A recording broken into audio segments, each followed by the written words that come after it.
The plan she had sketched on paper was flawless. It detailed not only the layout of the royal chambers, which Prince Pedro already knew well, but also the exact number of guards on each floor, the timing of their shifts, and a plethora of additional details. She outlined the hour when she would send the servants away under a fabricated pretext where the windows would be conveniently opened, and in which wing of the palace the hunting dogs would be locked up in advance. Nothing was to stand in the way of the coup. Queen Maria Francisca was preparing to betray her wayward husband. In the mid-17th century, Portugal was shaken by a sudden tragedy. The heir to the throne, the prudent and educated Prince Theodosio, passed away unexpectedly. Next in line was Afonso, a young man of questionable abilities and character. His penchant for drinking, reluctance to study, and extremely dissolute lifestyle deeply troubled his parents. To make matters worse, Afonso was also unwell. Yet, it so happened that he was the one destined to take the Portuguese throne. Upon donning the crown, Afonso hardly changed. He preferred the company of vagabonds and street women, leaving the affairs of state to his mother, Queen Luisa de Guzman. She understood perfectly well that her son would not make a good ruler, and it would be wiser to make her younger son, Prince Pedro, the king. This young man was the complete opposite of Afonso.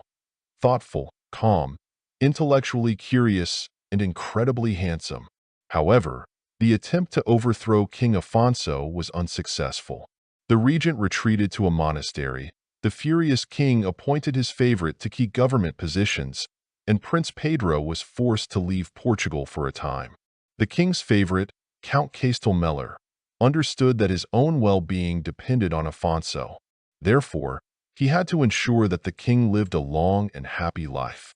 Almost immediately after the coup, the idea arose to marry Afonso. The search for a bride didn't take long. The French king was happy to offer his relative, Maria Francisca of Savoy, a princess from the House of Nemours, to the Portuguese ruler. The twist was that the girl had previously been considered a potential bride for Theodosio, Afonso's older brother. The king had received his princess from his first brother. The wedding by proxy took place in France. It was decided to send the princess with her dowry by sea, so her uncle, the Duke of Beaufort, prepared a fleet for Maria Francisca. After a successful journey to her new realm, the young woman married again in Lisbon later that same year. The bride was stunning.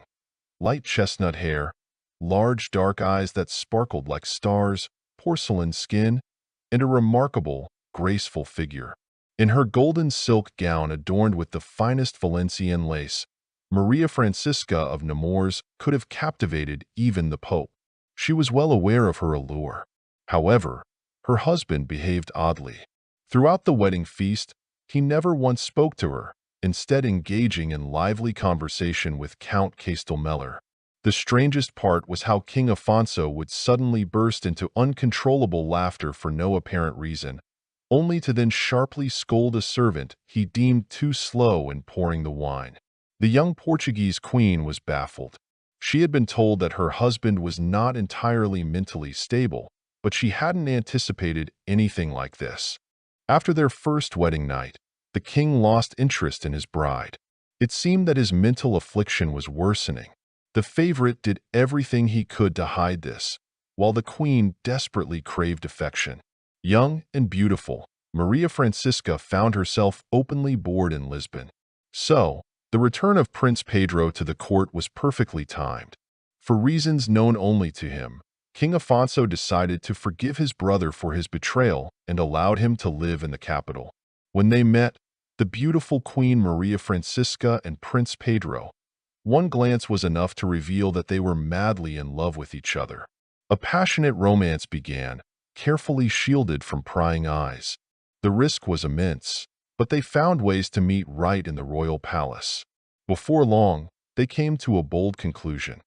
Why not make their secret public?